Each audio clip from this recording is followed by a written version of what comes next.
नमस्कार, एक बार फिर से आपका स्वागत है। हम बात कर रहे हैं फुल एंड फाइनल की और अब बात करते हैं आज फुल एंड फाइनल में क्या है खास। इस वक्त की बड़ी खबर, जून 2021 तक हो सकता है थिएटर कमांड का ऐलान। बड़ी खबर, नौसेना और एयर डिफेंस कमांड का ऐलान जल्दी। रक्षा जरूरत के मुताबिक होगा भारत का थिएटर कमांड। चीन अमेरिका से अलग होगी भारत की थिएटर कमांड। सीधे चलूंगा मैं, सुमित मेरे सहयोगी मेरे साथ है। सुमित, थिएटर कमांड क्या एक्सपेक्ट किया जाए? देखिए, जल्द ही आपको याद होगा कि जब सीडीएस के पोस्ट का गठन हुआ था पिछले साल निशांत, तो सबसे पहला काम हुआ था कि इन सभी थिएटर कमांड्स की स्टडीज को गो अहेड दे दिया गया था। मार्च के अंदर पिछले साल इनकी स्टडीज पूरी कर ली गई थी और अब कहा यह जा रहा है, क्योंकि अनुमान ये लगाया जा रहा है कि मई महीने में इस साल ही मई और जून में पहली एयर डिफेंस कमांड और जो दूसरी जो पैसिफिक कमांड है या फिर जो आप कह सकते हैं नेवी की वेस्टर्न और ईस्टर्न कमांड को मिलाकर जो एक कमांड बनाई जा रही है, वो दोनों कमांड को इंप्लीमेंट कर दिया जाएगा। और ये स्ट्रेटेजिकल पॉइंट ऑफ व्यू से बहुत इंपॉर्टेंट है, क्योंकि अगर आप जब जॉइंटनेस की बात करते हैं, आप इंटीग्रेशन की बात करते हैं, तो ये थिएटर कमांड आने वाले वक्त के चैलेंजेस से मुकाबला करने के लिए भारत को बहुत मजबूती देगी। निशांत, और एक और चीज है जो आप बता रहे हैं, यहां पर जो मेरे सामने जो कुछ फैक्ट्स एंड फिगर्स आ रहे हैं वो दिखाने से पहले ये थिएटर कमांड बताई जा रही है कि बहुत अलग होगी चाइना से, बहुत अलग होगी अमेरिका से। उसमें क्या एक्सपेक्ट किया जा रहा है? देखिए, बिल्कुल निशांत, क्योंकि मुझे अच्छी तरीके से याद है, उस समय खुद मैंने सीडीएस बिपिन रावत से बात पूछी थी कि आखिरकार हम चीन की बात करते हैं, हम अमेरिका की बात करते हैं, उनके पास ये थिएटर कमांड है, तो उन्होंने स्पेसिफिक तौर पर कहा था कि हमारी थिएटर कमांड हमारी जरूरतों के हिसाब से होगी। यानी जम्मू कश्मीर की एक अलग थिएटर कमांड, खासतौर पर नॉर्दर्न बॉर्डर्स को लेकर, एक हमारी एयर डिफेंस कमांड और एक कमांड होगी जो ये नेवी को इंटीग्रेट करेगी, यानी नेवी की वेस्टर्न और ईस्टर्न फ्लीट को इंटीग्रेट करेगी। तो ये सारे चैलेंजेस हमारे सामने जो फ्यूचर के हैं, उनको देखते हुए हमारी थिएटर कमांड होगी, बल्कि नहीं अमेरिका और चीन को देखते हुए। निशांत, सीधे लेके चलूंगा, हमारे खास मेहमान हमारे साथ जुड़ चुके हैं। सबसे पहले जंग शंकर प्रसाद हमारे साथ है। सर, आपका स्वागत है। Thank you so much for joining us today. मेरे साथ जुड़ चुके हैं प्रोफेसर कपिल कुमार, स्वागत है सर आपका। Farmer ambassador Ashok Sajjanar sir, welcome sir. और मेरे साथ है कसवर, सीधे इस्लामाबाद से कसवर क्लासरा, हमारे सहयोगी। सुमित आपकी स्क्रीन पर है। मैं सीधे लेकर चलता हूं आपको इस खबर की डिटेलिंग दिखाने। आइए जरा इस थिएटर कमांड की डिटेलिंग के बारे में आपको जानकारी देता हूं। आइए जरा दिखाइए यहां पर, ये देखिए, जल्द बनेगी थिएटर कमांड। थिएटर कमांड में 2 से 5 कमांडर हो सकते हैं, नंबर 1। नंबर 2, जम्मू कश्मीर के लिए अलग कमांड हो सकती है। एक इंटरेस्टिंग बात, नौसेना के अलग के थिएटर कमांड होगी। नौसेना की वेस्टर्न ईस्टर्न कमांड को एक कर पेनिनसुला कमांड बनाई जा सकती है। पेनिनसुला कमांड की नेवी का अधिकारी कमांड करेगा। तीनों सेनाओं के एयर डिफेंस को एक एक कर एयर डिफेंस कमांड बनाई जाएगी, एक करके, बल्कि तीनों सेनाओं की ट्रेनिंग के लिए भी एक अलग कमांड होगी। तीनों सेनाओं की लॉजिस्टिक जरूरतों को पूरा करने के लिए लॉजिस्टिक कमांड बनेगी। मैं सीधे चलूंगा जनरल प्रसाद के पास। सर, मोटा मोटा सवाल, इससे हमको टैक्टिकली क्या फायदा होने वाला है? आने वाले समय में कहां पर कमी थी जिस कमी को ये थिएटर कमांड पूरा करेगी? देखिए निशांत, आजकल की लड़ाई में केवल आर्मी या केवल नेवी या एयरफोर्स अपना पूरा कार्य पूरा नहीं कर सकती, अपनी पूरी रिस्पॉन्सिबिलिटी नहीं निभा सकती। इसलिए आजकल की लड़ाई को मद्देनज़र रखते हुए आर्मी हो, नेवी हो, एयरफोर्स हो, तीनों को मिलकर ही एक हमारी तजवीज़ बन सकती है। जैसे कहें, चाहे लद्दाख की बात करें, चाहे आप नेवल में सीज़ की बात करें, चाहे एयर की बात करें। देखिए, आजकल के ज़माने में तीनों फोर्सेस को इंटीग्रेट करना ही पड़ता है, चाहे उसको थिएटर कमांड का नाम दें या ना दें। हमने आजकल जितनी लड़ाइयाँ लड़ी हैं उसमें आर्मी, नेवी, एयरफोर्स ने तीनों ने मिलकर काम किया है। चाहे 71 की लड़ाई ले लें आप, चाहे 65 की ले लें, इन सब में एयरफोर्स, नेवी और आर्मी ने, ख़ास तौर से 71 में तो नेवी का भी बड़ा भारी योगदान रहा है बांग्लादेश की लड़ाई में। अभी जो मोस्ट रीसेंट एग्जाम्पल जो है हमारे पास कारगिल का, उसमें एयरफोर्स की और मैं समझता हूँ आर्मी की बड़ी तालमेल की वजह से हमें सक्सेस मिली है। वहाँ पे कुछ ना कुछ नेवल के भी लोग जाते थे, लेकिन खैर उनकी इतनी भूमिका नहीं थी। सबसे बड़ा सवाल जो आपने सबसे पहले सेंटेंस में कहा था, उसकी टिप्पणी करना बहुत ज़रूरी है। आपने कहा था कि क्या हमारे joint command similar to China या अमेरिका होंगे या नहीं होंगे। देखिए, हमारी सेनाओं की, हमारी देश की जो फॉरेन पॉलिसी है, हमारे देश की जो स्ट्रेटेजिक डायमेंशन है, वो इस किस्म की कोई अपनी विशेष नहीं रखती कि हम पूरे ग्लोब को कंट्रोल करें। जिस तरह से कि अमेरिका की जो आर्म्ड फोर्सेस हैं वो पूरे विश्व में छाई हुई हैं, जिस तरह से चाइना की फोर्सेस हैं पूरे विश्व में छाने की कोशिश कर रही हैं। हमारी ऐसी कोई नीयत नहीं है। We don't have any such intention to project our military power outside India. we would like to use the defense services basically for the protection of our own country. Point taken, sir. अब हमारे पास तीनों services के assets हैं, army के अपने assets हैं, navy के अपने एसेट्स हैं, एयरफोर्स के अपने एसेट्स हैं। इसकी ऑप्टिमम यूटिलाइजेशन के लिए थिएटर कमांड्स का बनना बहुत ज़रूरी है। कहीं हो सकता है कि नेवल प्रीडोमिनेंट हो, कहीं हो सकता है कि आर्मी प्रीडोमिनेंट हो, और एयरफोर्स सब जगह रहेगी। एयरफोर्स की जो योगदान रहता है वो सबसे ज़्यादा योगदान रहता है तीनों जगह में, चाहे आर्मी का हो, चाहे एयरफोर्स का हो, चाहे नेवी का हो, चाहे कोई भी सिचुएशन हो। मैं तो यहाँ तक कहूँगा कि एड टू सिविल अथॉरिटीज़ में भी अगर आर्मी जाती है तो एयरफोर्स और नेवी भी उसके साथ जाती है। जी, पॉइंट तो कहने का मतलब ये है कि जॉइंट कमांड से with minimum force you can deliver maximum combat power. Point taken sir. बड़ी खबर हमारे पास एक आ रही है। 2016 से 2020 के बीच दक्षिण एशिया में भारत और पाकिस्तान ने सबसे ज्यादा खरीदे हथियार। 2016 से 2020 के बीच दुनिया में हथियारों की खरीद में दक्षिण एशिया की 42% हिस्सेदारी। 4 साल में भारत की रक्षा खरीद 33% तक घटी। भारत ने रूस के बजाय इजराइल और फ्रांस से ज्यादा हथियार खरीदे। यह बड़ी खबर आ रही है। मैं इसकी डिटेलिंग आपको दिखाना चाहूंगा। आइए जरा सीधे डिटेलिंग देखें इसकी। ये देखें, सीधे प्ले करें यहां पर जो हमारे सामने डिटेलिंग है। ये जो चीज देखें आप, बहुत सुंदर। ये देखें 5 बड़े आयातक और किसने कितना खरीदा। भारत रूस से 49% हथियार खरीदता है। नेक्स्ट चेंज करें, बड़ा इंटरेस्टिंग है। इजराइल के साथ आयात 82% तक हुआ है भारत ने। नेक्स्ट चेंज करें, यहां पर भी आप नजर रखिएगा, मैं इस पे फोकस कर रहा हूं। नेक्स्ट चेंज करें, फ्रांस से आयात 709% तक बढ़ा। जाहिर सी बात है, हम बात कर रहे हैं राफेल की। नेक्स्ट चेंज करें, पाकिस्तान ने 61% हथियार चीन से खरीदा है। ये लीजिए। नेक्स्ट चेंज करें, 4 साल में चीन हथियारों का 5वां सबसे बड़ा निर्यातक रहा है।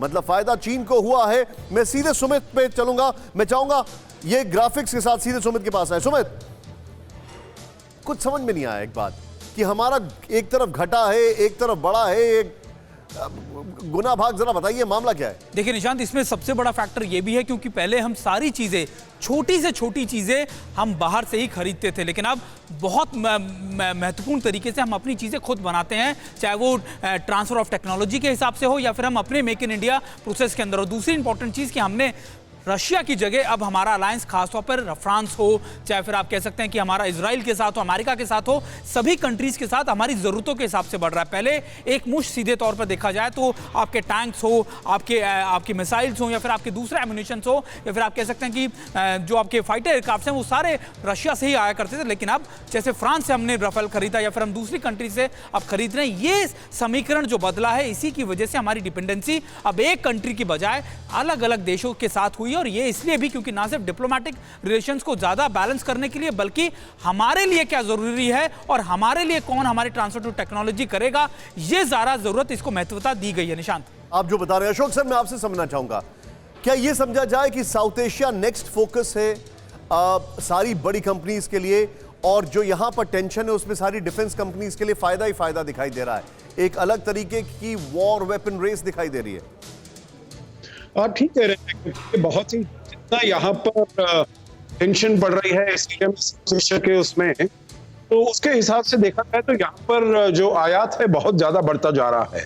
परंतु भारत, आपको मालूम है, जो पिछले काफी सालों से भारत सबसे ज्यादा बड़ा आयात करता था मिलिट्री डिफेंस इक्विपमेंट वगैरह। उसके बाद 2 चीजें उसमें हुई हैं। एक तो चाहे सोवियत यूनियन हो या रशियन फेडरेशन हो, वहां से हमारा जो आयात था वो कम हुआ है और अमेरिका एक अल्टरनेटिव सोर्स बनकर उभरा है।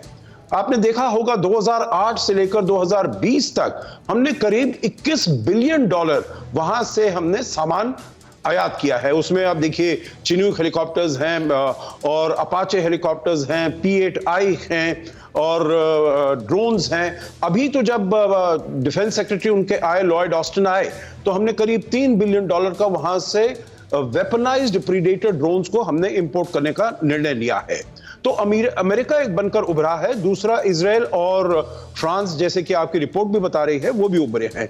उसके साथ साथ अब हमने क्या किया है, मेक इन इंडिया को हम बहुत ज्यादा बढ़ावा देंगे, हम टेक्नोलॉजी इंपोर्ट करेंगे। वो बात भी हुई जब सेक्रेटरी डिफेंस लॉयड ऑस्टिन आए, तो उनके साथ कहा, जो हमारा बहुत पहले एक कार्यक्रम उनके साथ शुरू किया गया था, DTTI, defence trade and technology initiative, उसमें ट्रेड तो बढ़ा है, टेक्नोलॉजी अभी इतनी ज्यादा नहीं बढ़ पाई है। तो अब जो है आगे चलते हुए टेक्नोलॉजी को इंप्रूव करेंगे, अपने यहां पर मेक इन इंडिया करेंगे और यहां पर जॉब ग्रोथ भी होंगी। आपने जो एक बात बोली है, मैं आपको बीच में रोक रहा हूं।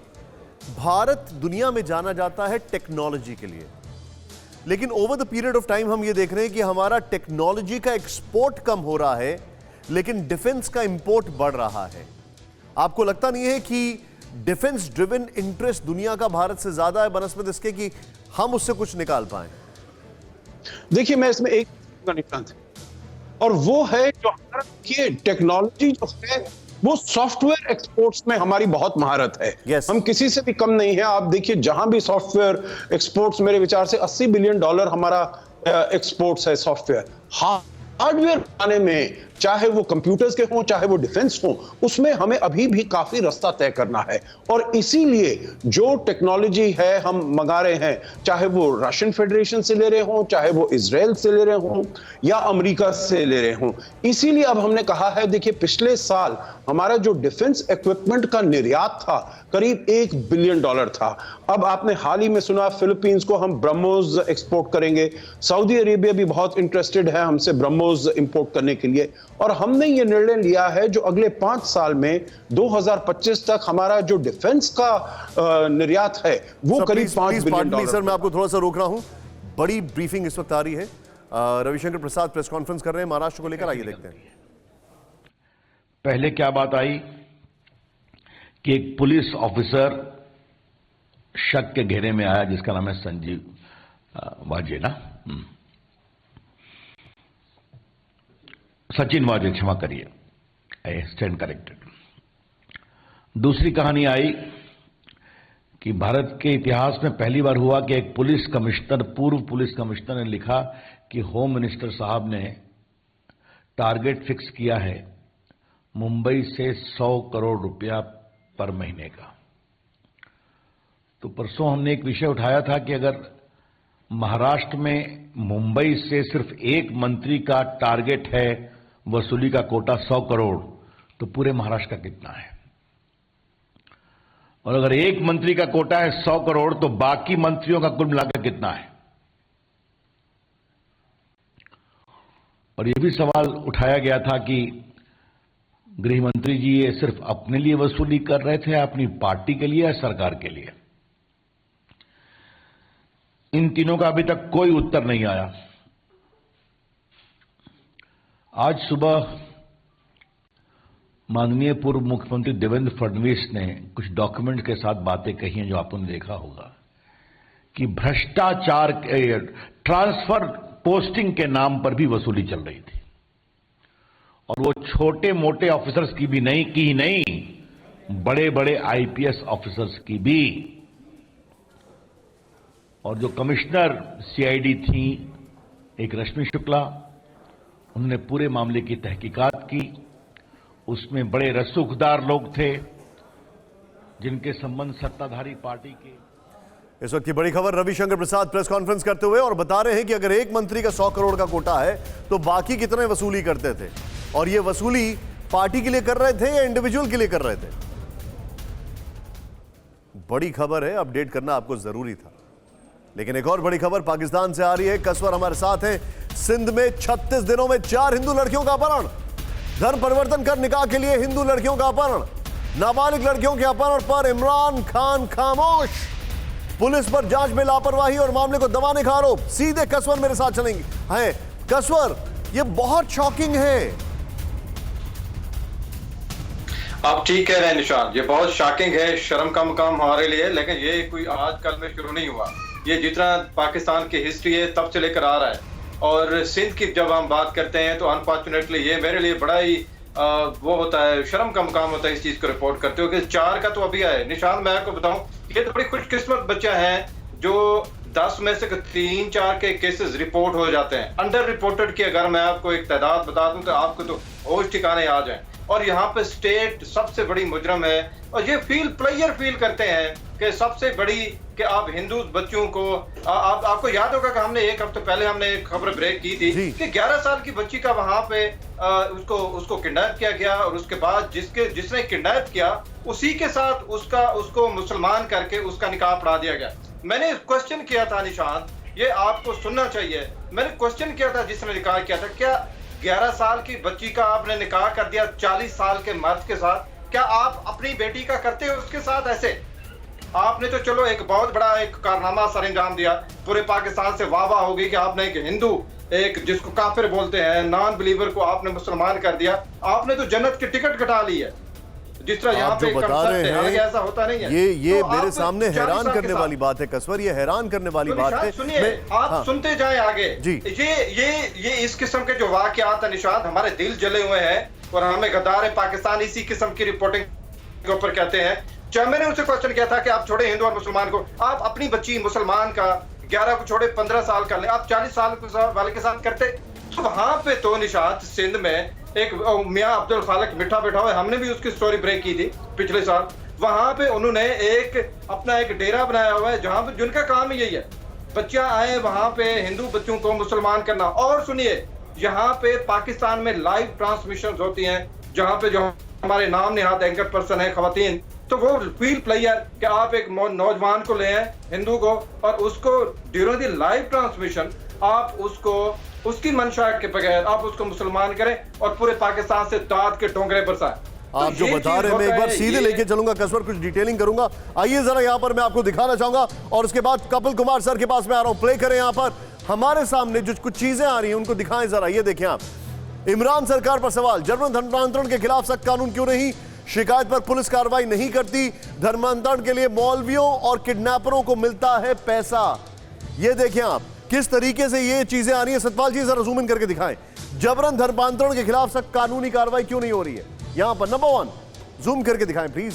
नेक्स्ट चेंज ओवर करें, वो हमारे सामने एक और फैक्ट है, शिकायत पर पुलिस कार्रवाई नहीं करती है, धर्मांतरण के लिए मौलवियों और किडनैपरों को मिलता है पैसा। यह खबर खाली इतनी नहीं हो रही है।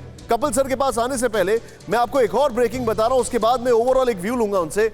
बड़ी खबर हमारे सामने यह आ रही है, पाकिस्तान के निशाने पर भारतीय मछुआरे, भारत की समुद्री इलाके से 75 भारतीय मछुआरों को पाकिस्तान ने अगवा किया है। गुजरात की समुद्री सीमा से भारतीय मछुआरों को अगवा किया गया है। मछुआरे अंतर्राष्ट्रीय समुद्री सीमा के पास मछली पकड़ रहे थे, बड़े स्टीमर से बंदूक की नोक पर भारतीय मछुआरों को अपहरण कर लिया गया।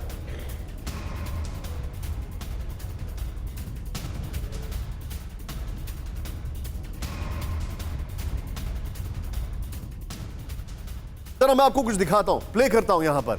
अब हमारे सामने एक चीज है, जरा यहां पर दिखाइए, जो मैं आपको दिखाने की कोशिश कर रहा हूं। पाक के निशाने पर भारतीय मछुआरे, यहां पर पाकिस्तान नौसेना ने 2 दिन में 75 भारतीय मछुआरों को अगवा किया है। नेक्स्ट चेंज करें, गुजरात की समुद्री सीमा में बंदूक की नोक पर मछुआरों को सरेंडर करने पर मजबूर किया गया।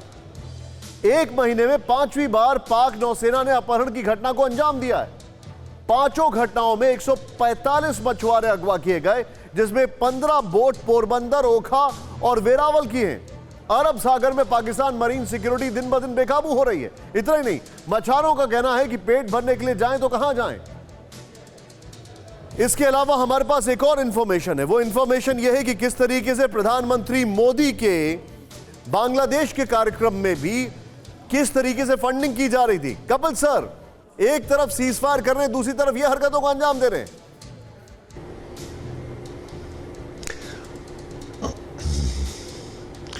देखिए निशांत जी, मैं 3-4 बातें यहां कहना चाहूंगा।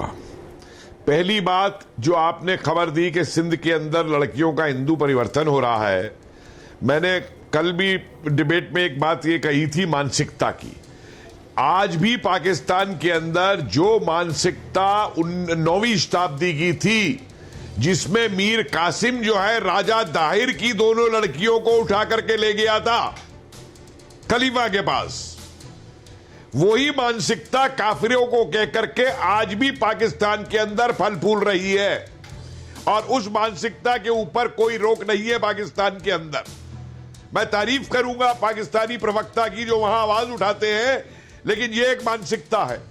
और मैंने बार बार यह बात कही है कि जब तक वहां पे जो पढ़ाया जाता है काफिर, हिंदू, हिंदुस्तान, गजवाए हिंद, जब तक ये मानसिकता खत्म नहीं होगी, आप चाहे सिंधु की पानी की बात कर लीजिए, आप चाहे सीजफायर की बात कर लीजिए।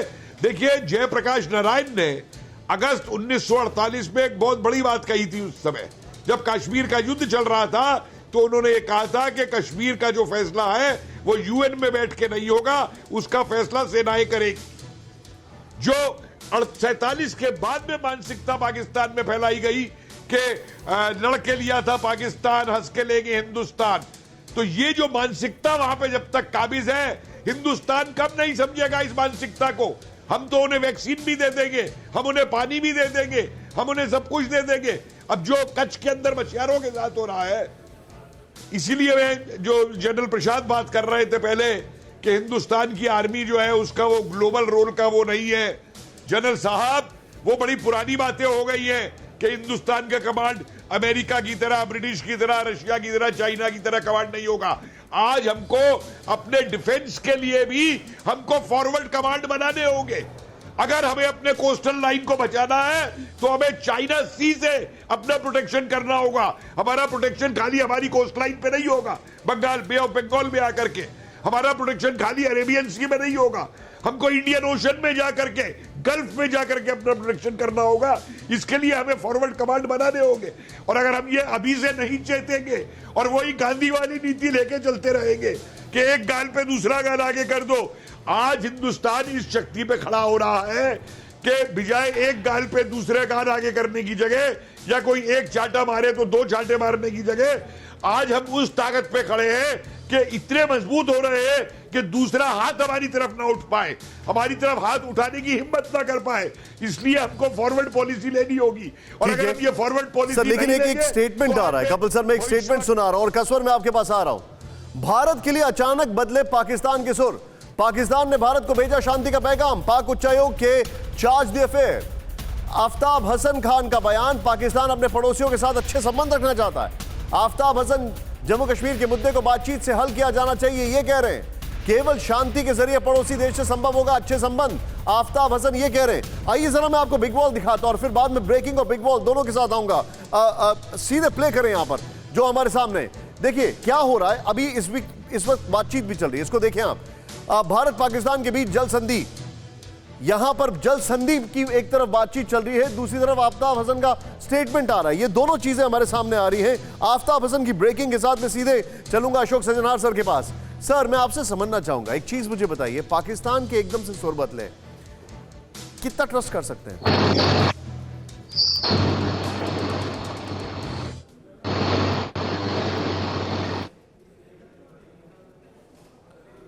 आपकी आवाज मुझ तक नहीं आ पा रही है सर, आपकी आवाज मुझ तक नहीं आ रही है Ashok sir, I am sorry.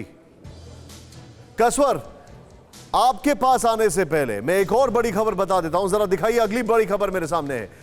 PM Modi और अटल जी के नाम पर पाकिस्तान में सियासत तेज।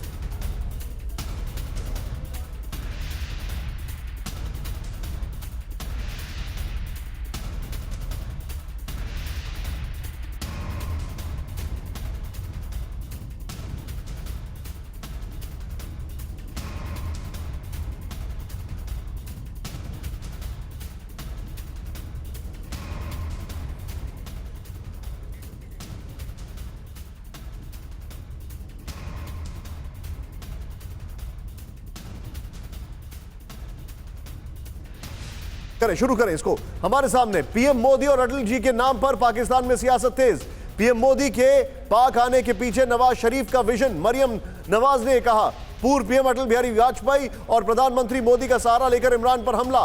अटल जी 1999 में पीएम, मोदी 2015 में गए थे पाकिस्तान। मरियम नवाज ने यह कहा कि हमारी वजह से भारत के साथ अच्छे संबंध हो रहे थे।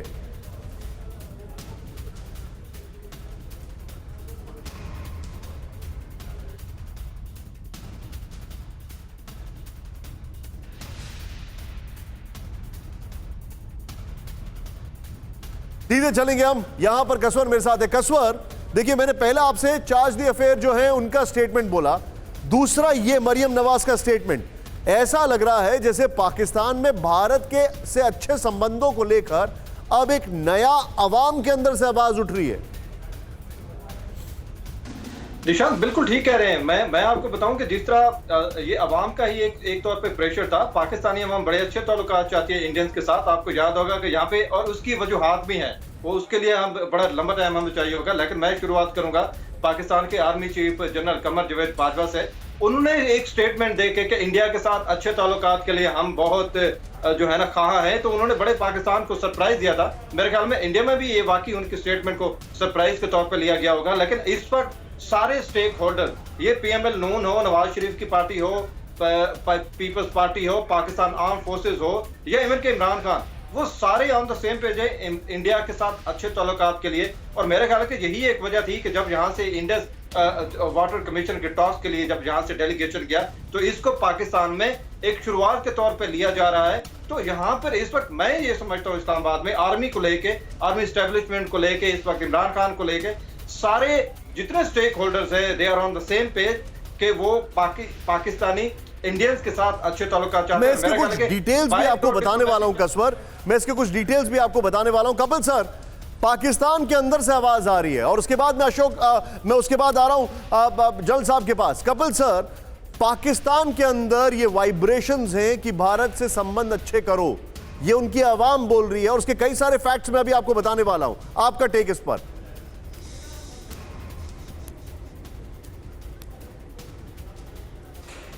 देखिए साहब, आवाम कुछ भी बोले, क्योंकि आवाम की जो हालात है उस समय वहां पे, और जो आवाम की हालत वहां की मिलिट्री ने और रूलिंग पार्टी ने बना दी है मिलकर के, तो आवाम अपने हालत सुधारना चाहती है। लेकिन मेरे से आप एक बात लिख के रख लीजिए, सॉरी मैं आपको कि पाकिस्तान के अंदर तेजी से पॉलिटिकल कवरेज आ रही है हमारे पास इस देश के गृह मंत्री के साथ मेरे सहयोगी अभिषेक उपाध्याय सीधे कोलकाता से लाइव। मेदिनीपुर में वो एक रोड शो के साथ में चल रहे हैं। अमित जी, यहाँ आने से पहले आपने संकल्प पत्र घोषित किया, आपने बड़ी योजनाओं का ऐलान किया। ममता दीदी कह रही है बाहरी लोग आकर के ऐलान करके जा रहे हैं आपके तमाम ऐलानों पर। चलिए, ममता दीदी का जवाब ये बंगाली लोग ही देंगे। अभी देख लीजिए, पूरा रोड खींचो खींच भरा हुआ है। हर घर से लोग यहाँ पर रोड शो में उपस्थित है जो परिवर्तन करना चाहते हैं। और ये जो जगह है मेदिनीपुर बहुत महत्वपूर्ण है आप लोगों के लिए, अधिकारी परिवार भी आपके साथ में। ये जो भीड़ है, ये क्या संदेश आप क्या संदेश ग्रहण कर रहे हैं इससे? ये भीड़ बता रही है कि 2 मई को 200 से ज्यादा सीटों के साथ भारतीय जनता पार्टी सरकार बनाने जा रही है। यहाँ परिवर्तन हो रहा है। यहाँ की जनता घुसपैठ से त्रस्त है, तुष्टीकरण से त्रस्त है, भ्रष्टाचार से त्रस्त है। वो आपको दुर्योधन और दुशासन, इस तरह की बातें ममता बनर्जी कर रही हैं कि दुर्योधन दुशासन बाहर से आए गुंडा। चलिए, अब सब अपनी अपनी फितरत के अनुसार बोलते हैं। बस एक सवाल और, यहाँ थर्ड फ्रंट इकट्ठा हो रहा है अमित जी पूरा। महाराष्ट्र में जो हुआ है उसके बाद शिवसेना भी यहाँ पर आ रही है, और जिस तरह से वहाँ पर 100 करोड़ का भ्रष्टाचार सामने आया महाराष्ट्र में, उसका क्या असर पड़ेगा थर्ड फ्रंट पे? शिवसेना पहले भी यहाँ चुनाव लड़ चुकी है, सारी जमानतें जब्त हुई। आइए, घुसपैठ एक बहुत बड़ा मुद्दा है।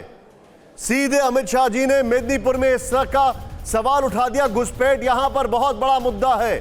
घुसपैठ को लेकर अपनी आवाज बुलंद की अभिषेक उपाध्याय मेरे सहयोगी।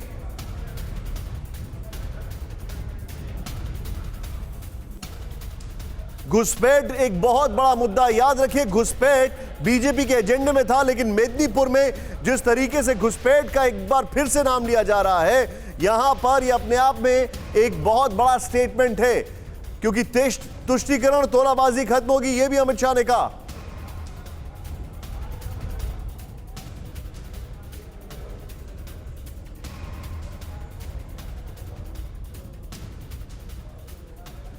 ये भीड़ दिखा रही है कि यहाँ पर परिवर्तन होने जा रहा है। और ये जो सीएम बार बार बोल रहे हैं कि आप बाहर से आए हुए हैं, आपको क्या लग रहा है ये सचमुच? ये जो सीएम बार बार बोल रहे हैं कि बहिरागत, ये क्या?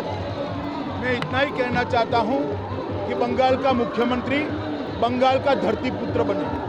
और शिशिर अधिकारी भारतीय जनता पार्टी ज्वाइन करने के बाद मेदिनीपुर क्या और भी इंटरेस्टिंग एक केंद्र बन गया है? क्या लगता है शिशिर अधिकारी ज्वाइन करने के बाद? शिशिर अधिकारी ज्वाइन करने के बाद मेदिनीपुर ये जो केंद्र है ये और भी इंटरेस्टिंग बन गया है। मेदिनीपुर के ऊपर और भी स्ट्रेस डाल रहे हैं आप? नहीं, देखिए जिस प्रकार का जन समर्थन है, मैं मानता हूँ शिशिर अधिकारी जी के आने से ये और जुटेगा। और क्या लगता है जीतेंगे आप? क्या लगता है भारतीय जनता पार्टी जीतेगा? निश्चित 200 से ज्यादा सीटों के साथ हम सरकार बनाएंगे। एकदम अर्थात अमित शाह তিনি কিন্তু आशावादी। सीधे तौर पर यहां पर दो बड़ी खबर। पहली बड़ी खबर यह कि बंगाल का मुख्यमंत्री बंगाल का धरती पुत्र बनेगा, अमित शाह जी ने मेदिनीपुर की रैली में कहा। दूसरी बात, घुसपैठ को लेकर सीधे कहा गया कि घुसपैठ बर्दाश्त नहीं की जाएगी और बंगाल में परिवर्तन होकर रहेगा। मेदिनीपुर की अगर बात की जाए तो यह रोड शो आपके सामने है, किस तरीके से घुसपैठ खत्म करने की बात की गई और बंगाल में यह भी कह दिया कि यहां का मुख्यमंत्री यहां का धरती पुत्र होगा। गृह मंत्री अमित शाह हमारे साथ हैं इस समय मेदिनीपुर में। वो एक रोड शो के साथ में चल रहे हैं। अमित जी, यहां आने से पहले आपने संकल्प पत्र घोषित किया, आपने बड़ी योजनाओं का ऐलान किया। ममता दीदी कह रही है बाहरी लोग आकर के ऐलान करके जा रहे हैं आपके तमाम ऐलानों पर। चलिए, ममता दीदी का जवाब ये बंगाली लोग ही देंगे। अभी देख लीजिए, पूरा रोड खींचोखींच भरा हुआ है। हर घर से लोग यहाँ पर रोड शो में उपस्थित है जो परिवर्तन करना चाहते हैं। और ये जो जगह है मेदिनीपुर बहुत महत्वपूर्ण है आप लोगों के लिए, अधिकारी परिवार भी आपके साथ में। ये जो भीड़ है, ये क्या संदेश आप क्या संदेश ग्रहण कर रहे हैं इससे? ये भीड़ बता रही है कि 2 मई को 200 से ज्यादा सीटों के साथ भारतीय जनता पार्टी सरकार बनाने जा रही है। यहाँ परिवर्तन हो रहा है। यहाँ की जनता घुसपैठ से त्रस्त है, तुष्टीकरण से त्रस्त है, भ्रष्टाचार से त्रस्त है। वो आपको दुर्योधन और दुशासन इस तरह की बातें ममता बनर्जी कर रही है कि दुर्योधन दुशासन बाहर से आए गुंडा। चलिए, अब सब अपनी अपनी फितरत के अनुसार बोलते हैं। बस एक सवाल और, यहाँ थर्ड फंड इकट्ठा हो रहा है अमित जी पूरा महाराष्ट्र में जो हुआ है उसके बाद शिवसेना भी यहाँ पर आ रही है और जिस तरह से वहां पर 100 करोड़ का भ्रष्टाचार सामने आया महाराष्ट्र में, उसका क्या असर पड़ेगा थर्ड फ्रंट पे? शिवसेना पहले भी यहाँ चुनाव लड़ चुकी है, सारी जमानतें जब्त हुई। सीधे अभिषेक उपाध्याय के पास चलूंगा। अभिषेक, मेदिनीपुर से सीधे तौर पर घुसपैठ का सवाल खड़ा किया, यानी कि बहुत स्ट्रांग मैसेज है ये।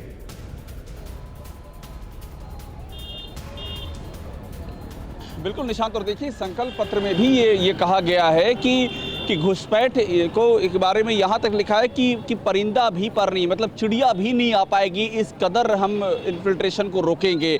और ये एक बड़ा मुद्दा है, बीजेपी लगातार मुद्दा उठा रही है कि बांग्लादेश के जो नागरिक हैं उनको यहाँ पर घुसपैठ करा करके बाकायदा उनको दस्तावेज दिए गए हैं और वो वोट करते हैं। ये एक बड़ा सवाल लगातार उठाती रही है, तो ये उनका एक बड़ा इशू है और इस इशू को लगातार वो हर जगह पर बीजेपी जोर दे रही है और ये चाह रही है कि लोग आपने कई बार सवाल पूछा, लेकिन पर्सनल अटैक ममता कर रही है, लेकिन बीजेपी के नेता कोई ममता के ऊपर पर्सनल अटैक नहीं कर रहे।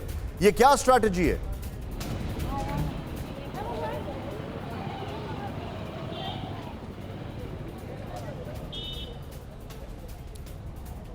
तस्वीरें आपके सामने हैं किस तरीके से, और एक बार फिर से हम आपको वो वाला इंटरव्यू का चंक दिखाएंगे जो हमारे बांग्ला चैनल के सहयोगी के साथ किया है।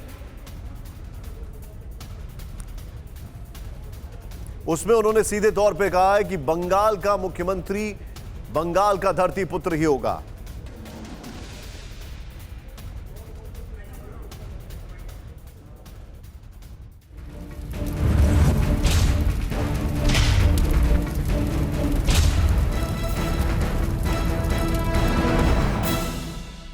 फिक्र आपकी, सोमवार से शुक्रवार रात 9 बजे सिर्फ TV9 भारतवर्ष पर।